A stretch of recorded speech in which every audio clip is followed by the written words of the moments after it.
guys, and welcome back to Whip It Wednesdays. Yeah, we're 4th week in a row. Woohoo! We will try to have this one be less random, but that's not a guarantee. Yeah, I think we're just, what did the girl say? We're Amber and Lydia, we're just random. Totally. So true. I'm going to be using that forever. I have a really fun new saying. It's not PG, so I can't say it on here, but I'll have to tell you later. It's really funny. Well, now I really want to know. I know, it's got the F word in it though. So my daughter sent it to me the other day and she's like, "Oh my gosh, Mom, this is like perfect for you." It was pretty funny. I love that it came from your daughter. Know, right? Yeah. I swear some of the best stuff comes from our kids. Oh, totally. All of the best stuff comes from our kids. I posted a video last weekend because I walked down here and I'd been playing around with my embroidery machine trying to figure out how to use it, because really the first time since Christmas since I got it that I was like, okay, I better try to figure this out. So we're down, my husband and I are down there trying to figure out. My youngest, I have a little stool and she stole it, brought it down into the living room. And then I walked down here and she's spinning around on it. Super big! Oh, I saw that. I saw that video. Yeah. I'm like, oh my gosh, this is that was funny. I'm like, this is the most hilarious thing I've seen. She's a goofball. Yeah, she keeps us all light in our heart, she does. Which is awesome. She does. She's fun. Want to go first or me? I don't care. Whatever. I think you go first. I think I went first last time. Okay. Maybe. So this week I'm working on a project that I sadly haven't finished, and it's in my beautiful scrappy thread Harry Potter bag. I love that bag. Me too. I love the little wand. I know. Me too. It's just my sunset highway sweater. And I was so gung-ho, you guys, at the beginning of, I think it was January. Yeah, January. So it's been a while. To finish the ball of the body color, the Swinger of Birches. And I did all but this itty bitty, I have that much left. It's not even gonna go around the sweater once. And then I stopped and I just didn't do anymore. But I mean, how sad is that? I just need to finish it. I know, I can't wait to wear it. But this is the Sunset Highway by Caitlin Hunter, and it's all my yarn. Did you decide that you were gonna cap the sleeve? Yeah, I am. Yeah, I mean, the longest I would do, I can't get my arm. So you guys can't see that. I don't know what I'm trying to show you. I'll show you this. Show you the arm that's on camera. This arm, it only goes a little bit past my elbow. So I might do them that length if I have enough yarn. I should. I mean, I still have a whole full skein of this. But yeah, I'm not gonna do full sleeves. So, yeah. It's funny because even with full sleeves, this is a full sleeve. I always pull them up. I always push them up to my elbows anyways. Yeah. So I'm like, me too. So, but I love it, and I don't know if it's showing true to color or not, but this color up here is a real pretty rust color, and then the dark gray, and then the kind of greenish blue. So, but, yeah, I love it. I want to wear it. So what's your goal for your Wednesday? Finish that little bit. Yeah, I know. Probably finish that little bit and get this one caked up and at least started, I guess. I think that's a good goal. Yeah, I think that's my plan. I can do it. That's not hard. Yeah. So, see, we have to set goals. Because yeah. if we don't set goals, then we'll just do them. You'll be like, oh, I did a row. Yeah, that's my plan. So I'm going to finish the tiny little bit of the last one, get the other one caked up, and at least get it started. So, but I love it. I want to wear it. You could wear it, if you bind off right now, you could wear it as a crop top. I don't even know that it would be oh, maybe. I guess it comes to the top of my belt.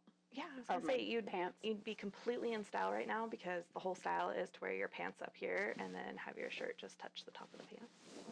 I can't do that because I've had 3 babies and my body doesn't look right when I do that. My daughter was saying that. She's like, Mom, why don't you do this? And I'm like, because I have this whole baby fat section right here that when I don't have a shirt that covers it, it is there. Well, and I love, my daughter and I were just talking about this the other day, and she was talking to me about mom jeans. And she's like, yeah. And she's like, they come all the way up. And I was kind of laughing. And I'm like, yeah, I'm fully aware of what mom jeans were. My mom actually wore them in the 60s or in the 70s and 80s. And then we pull up and we're at her school. And like every single kid walking past my car has on Vans. Either like the black and white checkered ones or like the black ones with this little line on them, you know, and the little V and everyone. And they're, you know, she's talking, she's like, yeah, Vans are just so cool. And I just start laughing and I'm like, and the sad thing is that you guys think you're the ones that made those cool because they were cool in the 80s when we wore them. I know. Like, I was thinking of they've already been around for a long time. Like the crop sweatshirts. I was like, dude, that's all I wore my junior and senior year of high school. Well, and like overalls, like yeah. Overalls. Seriously. It's just so funny because she's like, yeah, we made Vans cool. I'm like, no. Sure not. I'm pretty sure Tony Hawk made Vans cool. Like, in the 80s. Just throwing that out there. So crazy how all that stuff comes back around. It is. I'm literally looking at the stuff my daughter's wearing. I'm like, I used to wear exactly that. I like scrunchies. I know. My daughter's like, I love scrunchies. They're the best things ever. I'm like, what? Like, I wear scrunchies. Yeah, she's like, Bella 90% of the time goes to school with a scrunchie on her wrist, like a bracelet. I'm just like, okay. Or the high ponytail with the scrunchie in her hair. I'm like, what the heck? Yeah, I'm like dude, I look like that in elementary school. Like, that's exactly what I wore. Totally. Like, I had the scrunchies, the crop tops, the jeans that were up above your belly button, and yeah, that was totally what I wore in high school. I'm just like, this is kind of funny. Yeah. No, I thought about making it like a shorter, because I do have one sweater that comes just like below my jean, you know, like the belt loops. But it's just not my favorite. I prefer long sweaters. Yeah, me too. So I'm not, and it's probably because I'm more busty, but I have a really hard time with short tops because I feel like it makes me shorter in the waist. Yeah. And I'm already really short-waisted. So I'm like, then you cut me off here, and all of a sudden I'm like, you know, and everybody's like, oh, but it makes your legs look so long. I'm like, yeah, but I look like but I'd rather this part look long than those. Like, I'm like boobs on legs. Yeah. I'm like, I don't feel like that's attractive. Right. Yeah. I mean, it looks totally cute on some people, but I mean, Amber and I were having this conversation. I don't remember what sweater we were talking about. But I had made the comment that sometimes it's frustrating because you see the knitwear items on the designers or their models, and they look amazing. But they're so... But it's because the style is... tiny. Yeah, the style is to have the sweater be oversized. But then you have the model that's teeny tiny. And it's like, for me to get mine to be oversized like that, I mean, I'd have to knit the biggest size that there is. And even then, it's not going to look be oversized. Oversized. Yeah, it's not going to look exactly the same. And so, and then you're adding like 3 or 4 more skeins of yarn to the project too, which starts getting, you know, expensive. I mean, you buy 6 skeins of yarn and you got $100, and then you start adding 3 or 4 more just so you can get it to that oversize. Yeah.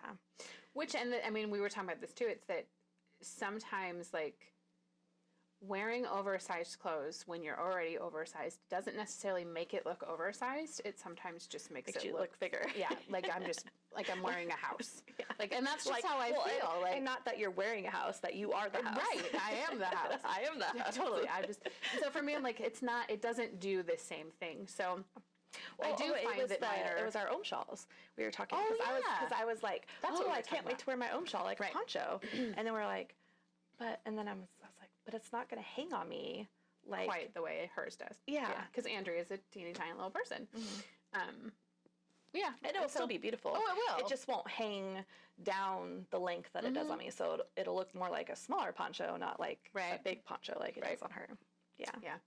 So I'm just, for me, what I do is I generally, I don't know, I knit the size that fits my measurements. And so if it doesn't end up being oversized, then it doesn't end up being oversized, and I'm okay with that.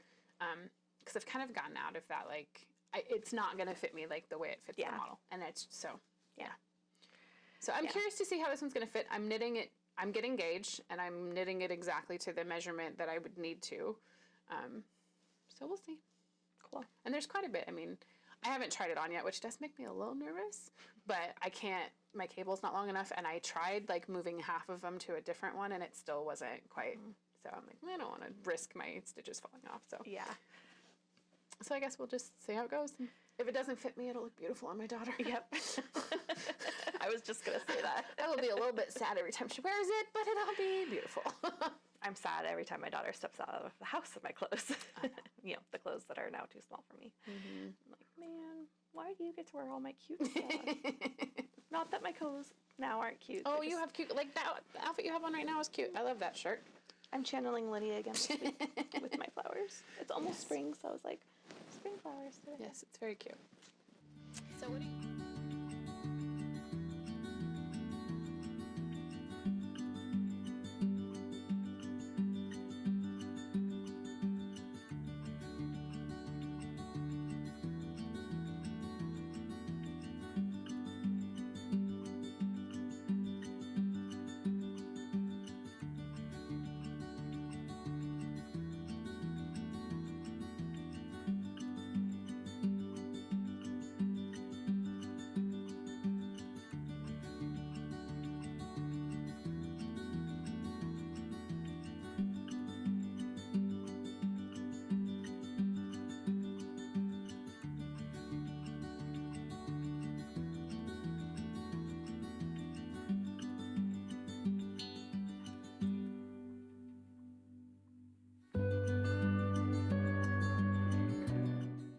So what are you working on?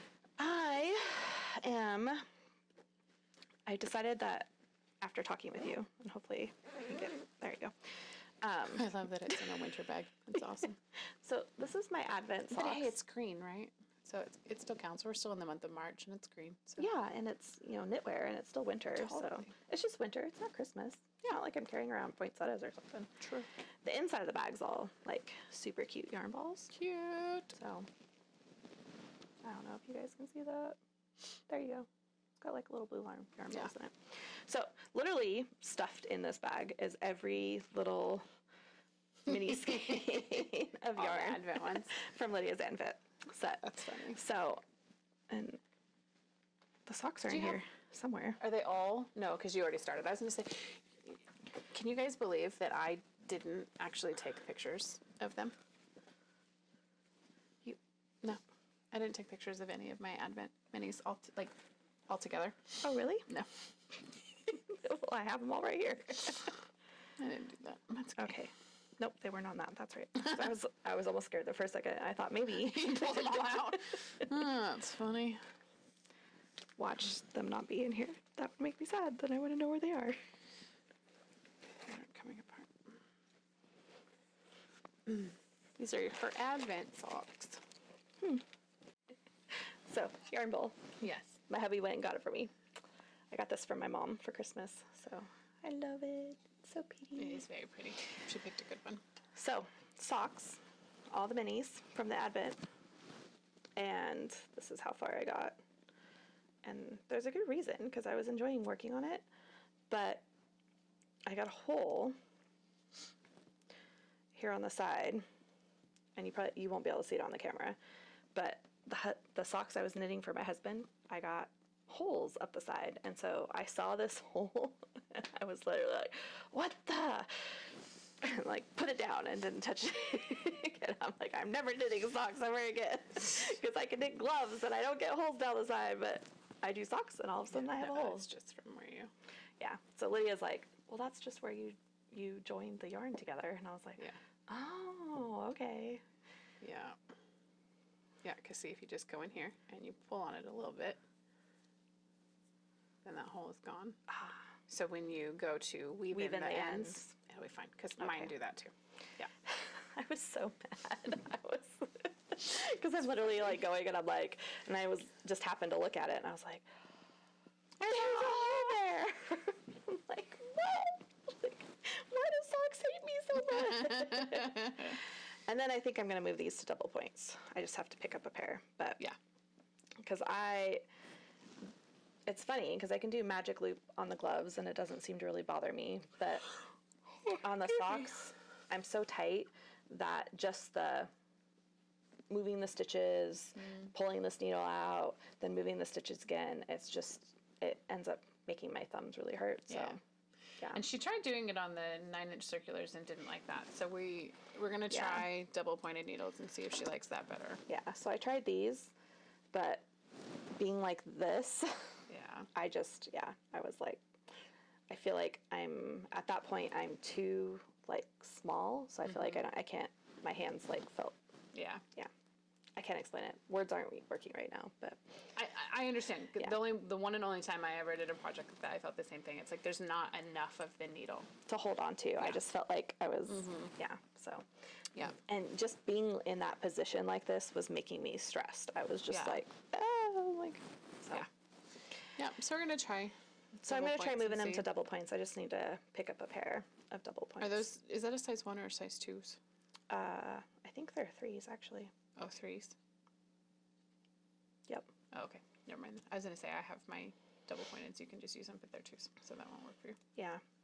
So 3s, I moved up because the first pair of socks I started were, I think I did them on 1s. And then Lydia was like, no, don't do them on 1s. Well, they were like, I'm not kidding you guys, they were like steel. Like, there was no getting through. They were so dense. Yeah. Because their stitches were so tiny. I'm like, and they probably would have lasted forever. Like, zombie apocalypse and those socks would have been good to go. If they didn't have holes all the way up the side. Totally. Yeah. Somehow I was doing like a yard over, or I'm not. I still can't figure out how that happened. I remember it said, join to work in the round, and I don't think at that point that I really understood what join to work in the round meant. Yeah, maybe. Because I just started knitting. So. Yeah. So I think because that sock just had some issues though, because even when you got to the heel, it's like you did the heel inside out almost. Well, I did the whole sock inside out. That's right. That's right. Which could be part of the problem. Yeah, somehow I was knitting off the back needle, and so I was pulling the front needle out and knitting across the back needle. Yeah. Yeah. And then I realized, I'm like, oh, well, I probably shouldn't be knitting on the back. So then I, at some point, switched it, which, if I remember correctly, that's probably where my holes started happening. But, yeah, it was like holes up one side, holes up the other side.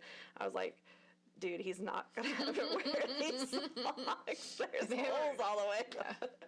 I mean, I literally was on the cuff. And if you'd watched previous Whip It Wednesdays, you saw me rip it all the way back out because I was like, this is pointless. Why am I finishing a sock that has holes all the way up the side of it? My husband is never going to wear them with holes all the way up the side of them.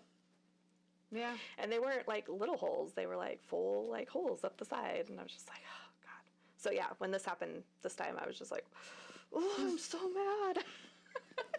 It wasn't until she was telling this and we were at knit night, I don't know, like a month ago. Oh, like a month ago. And I was like, I'm like, I have holes where you join. And she's like, no, I'll have to show it to you. And then I'm like, no, I'm pretty sure that's what those are. Just trust me. I'm pretty sure. So now I'm going to like actually try to, finish it. So yes. I think I'm about halfway through the green color and then I'll move on to, I'm not sure what actually we move on to. I love the green. This is the winter wreath colorway that's on my hat. Yeah, I like that. And then my other one is this one. Yep, this is the belief. This is the top of my hat. I like those. Me too. But I haven't decided if I'm going to knit them in the order that you dyed them or if I'm going to do it different. I haven't decided. Cool. I don't remember which order you dyed them in. I can go back and look because I took pictures of all well, of them. so they're already off because mine. Oh. This one and then that one. Yeah. Oh, that's right. Because I switched this one out because I didn't like the green right next to the brown. Yeah. And I don't remember how it went after that. I'm not sure. This one is actually my favorite color of the bunch. This one is the Reindeer Games. Oh, I like that one. It's going to be a full skein next year for Christmas. See, and I think it was this one. No, you said your favorite one was this one. This one. Yep. Still in the bag. Christmas candy. Yep. This one was my favorite. Yeah. I did like this one too, though. This one's the Christmas 1970. And this one. Yeah, that one is collie birds and turtle doves. Yeah. They were fun. I had fun with them. I'm excited to do Advent calendar sets again this year. And the sad thing is I actually bought a second pair of these needles so I could knit them at the same time, because my intention was that I was going to be so awesome. I was going to have both socks done for Christmas and wear them. And then I was like, oh no, we're getting together for New Year's. So we're going to have both pairs of socks done for New Year's, and we're going to have matching socks and take pictures of them for New Year's. Yeah. Favorite part of that is when I came over for New Year's, that's where she was right there. She was on that part. Yeah. I was like, what? I thought they were going to be done. Yeah. And I never even cast on the second one. No, that's all right.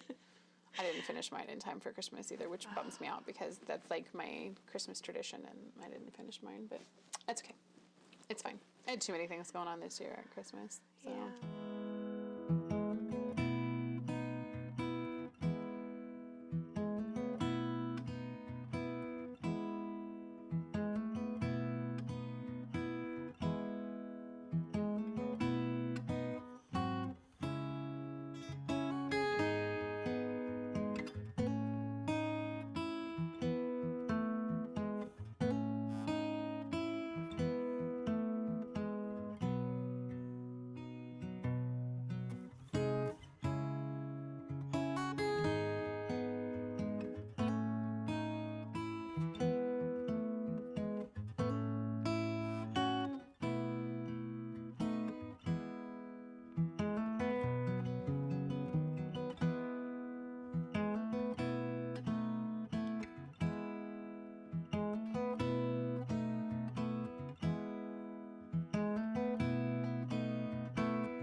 The world is paved with good intentions, right? Very true. Yes. Very, very true. We always have good intentions. We do. And then life happens. Yeah. But hey, you can finish them, and then we'll be able to wear them next year, because I didn't finish mine to wear them this time, so we'll have them done by next time. Yeah. So, and we'll be working on the other ones. Yes. This year's. So we can wear like these ones. We can take pictures of them for New Year's next year. Mm-hmm. We always spend New Year's together. We do. Yeah. We have for how many years now? Long time, right? I mean, since the girls were little. Yeah. Yeah. So Yeah, since several the older years. ones were little. Yeah. Yeah, I think there's only like been a couple since the girls were born that we haven't actually. Mm-hmm. Yep. Okay, can we just random talk for like a second? I have to complain about video games. So my me and video games and my son lately, you guys, like so my son from my brother for Christmas got money, and he decided he wanted to spend his money on a new game for the Xbox because he got an Xbox for Christmas. So he bought this game called Ark Survival. I would not have approved of said game. I think it's a little mature for my 7-year-old son. But he is like obsessed with it. And if he doesn't get to play it, he gets really upset. But then he still doesn't really know how to do it yet because it's kind of a tough game. Well, every time your person dies, if you have any of your resources on you, like any of your food or anything you've made, if it's on your person and not like in your storage or in your area that you've made, your tribe, you lose all of it. Well, he gets killed a lot because he's still learning how to play it, and the dinosaurs that come to attack them, because it's like a prehistoric thing, so he's like a prehistoric human and he's on an island and he has to create a tribe and there's dinosaurs and blah blah blah. Well, so he like dies quite a bit and loses all of his stuff.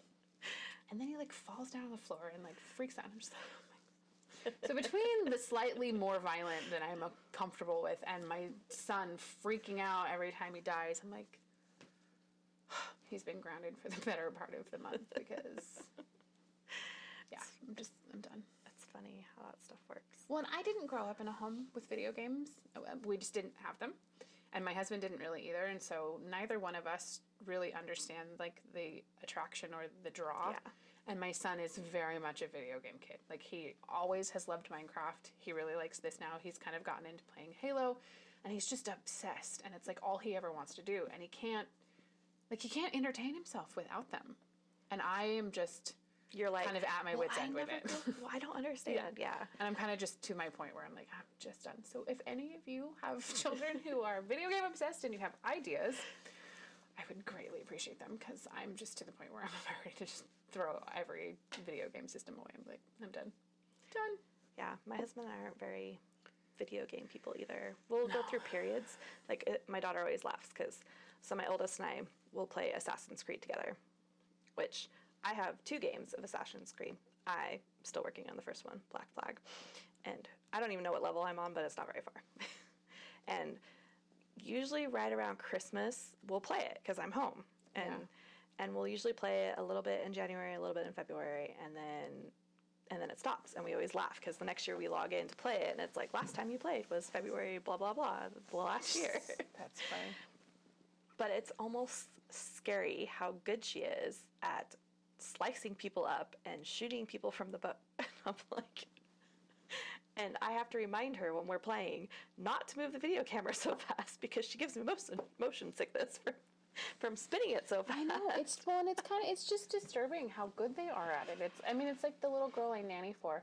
She wanted to play with Noah and Noah wanted to play Halo, and so he doesn't, like when they're there because they're little, he doesn't do the attack part. It's the forge part, and so they get to build stuff. But I tried playing Halo with him, and I couldn't do it because it's like so you're looking like if your person was there, like so you see what they see. So I couldn't move my person and try to look around at the same time. I couldn't. Because you have to use both joysticks. Yeah. So you have to turn the camera here and move your person here. Right, and I'm trying to keep up with him and my husband, and I don't know where they are, and I'm getting shot, and I'm just like, seriously. So Avery is moving around with Noah, building all these, ships and stuff, and like, she's 5, you guys. Yeah. And she totally knows what she's doing. Yeah. It's almost like they pick it up and they're just like, whoa, I know what I'm doing. And I'm just like, which button does what again? Or like Assassin's Creed, the button that you push down to make your guy run faster, you also makes him climb. So if I run into anything, he climbs. See, and I just don't get it. I feel like I'm so far removed from it, and I'm just like, and for me it's not fun. So I'm like, why are you so obsessed with it? But I guess, knitting. Like, really, this is my obsession. So I guess I should put it in perspective. But I don't know. I just lately am like... I think it's a generational thing. It's like the anime thing with my oldest. Yeah. It's not that it's a weird thing or it's different, because it's very popular. Right. It's just not what I grew up with. So I'm kind of like, oh, okay. Well, you're like, painting polka dots on your face. Why are you doing that? Well, it's like when we grew up, if you were the video game player, you were kind of not the norm. Most kids in our generation didn't play video games. Some of them did. Mm-hmm. That wasn't like a normal everyday thing. Yeah. Whereas now it's like if you don't have a video game system, like what? Like really? You don't know how to play video games? Yeah. And I think if you didn't have one, it's like you would be the odd man out when you're hanging out with your friends. They'd be like, what, you don't know how to use the video game controller? What do you mean you don't know how to use the video game controller? Yep. But it's like the TV remote. My kids pick up the TV remote and they're like, blah, blah, blah, and I'm like, I feel like my parents. How is this possible? I'm like... Well, and that's just it. I remember growing up, so... we never had one in our house. I don't remember until we moved to Spokane, and until I was in high school, Heather, my best friend at the time, had one, and your brother had one. And, because those were my only... Do you remember the Atari? Did we still have that when you were... Or was it just a Sega? So he would always play the racing game, the Mario Kart. Oh, okay. And that was the N64, which so that's the which only we didn't get until after I moved out. Right. Well, and Heather had a Nintendo because she would play Super Mario Brothers. So Super Mario Brothers is really the only video game I've ever played, and I'm not very good at it. And it was always painful for me to try to play the Mario Kart with Ross and Celeste because they knew exactly what they were doing. And I'm like running into walls, and I'm like in 55th place, and everyone's like, I'm done. I'm like, okay, whatever. Like, I mean, I was a sophomore, junior in high school. Like, yeah, I didn't. So yeah, I don't know. Ours was the Atari. So my favorite game was like Frogger, and like my best friend and I, there was this trucking game, and you pretended like you were a trucker on the Atari, and you had like certain stops you had to get to and pick up stuff. And I'm like, I don't know why that was like one of my favorite games, but that one, and then I think there was called Utopia or something like that, and it was like you had islands and you tried to build stuff on islands. Those were my favorite games. That's fine. And then Mrs. Pac-Man, when we got the Sega. See, but I never played Pac-Man I always like the arcade version, and then I had a Game Boy that I don't know where it came from, but the only game I had on it was Tetris. Like, that was it. So, I mean, that's my video game experience, you guys. Tetris and the occasional Mario Kart and Super Mario Brothers. Yeah. So, Frogger, which I never beat. The only game I've ever beaten in my entire life is Mrs. Pac-Man. Nice. And, yeah, you can imagine how long that took me. Right. But like I said, I mean, I guess, it's just give me all the yarn, and my son just wants all the video games. I want to throw all the video games away. Well, he's not alone. He's not. I know. Yes. I do the same thing. Savannah goes through phases where, and not so much with video games, but hers is YouTube. I know. Yeah. That's the other thing in our house. Which we're talking about. We're on YouTube. I know, right? We're complaining about our kids watching YouTube. Oh, but seriously. We want to do it. It's different. Yeah. Yeah, so it's literally like YouTube, and she'll watch it for a while, and then finally I'm like, okay, I have to ground you from it because literally your attitude sucks. Like, I can't handle the whining and the crying. And see, my kids, so Noah's attitude does change when he's on the video games. Like, their attitudes don't change with the YouTube stuff, but with YouTube, like, two things I notice happen. One, it's like everything that's said on YouTube has to be the truth. Yep. Like, there's so much that's like made up. You realize that, right? And some of the stuff that I watch, like, there are just some of the voices of the people that I just can't handle. Yeah. But anyway, we're rambling. So again, yeah. Please follow us on YouTube. Not Doc YouTube. So, I mean, it's not YouTube's fault. Hit that subscribe button. Right. Totally. If you hit the bell, you'll be notified every time we upload videos. Yes. Isn't that what my daughter says? Yeah, she's like, you don't plug yourself, Mom. I know. We're bad about it. We're old school. What can we say? But all right. Well, thank you for joining us again this Wednesday, and hope to see you again next Wednesday. Yeah. Bye. Bye.